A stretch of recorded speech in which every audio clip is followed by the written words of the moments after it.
Oh yeah, it comes out like a real thick and strong gel, y'all. Ooh, it start dripping down.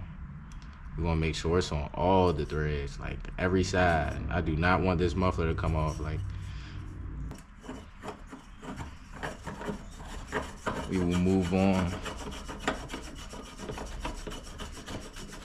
We'll get a nice hand tighten.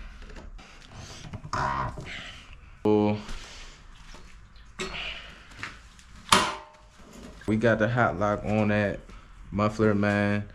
We got the new oil change going on, so now we're just gonna let the bike idle for like 5 to 10 minutes, like I said.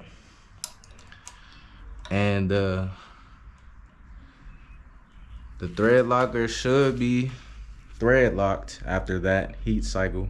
So yeah, let's get it started.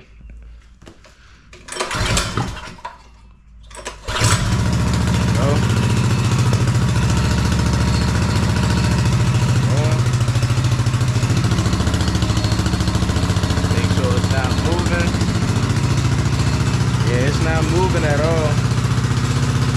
And yeah, it's going to just heat up. And yeah, we're going to come back to it in 5 to 10 minutes.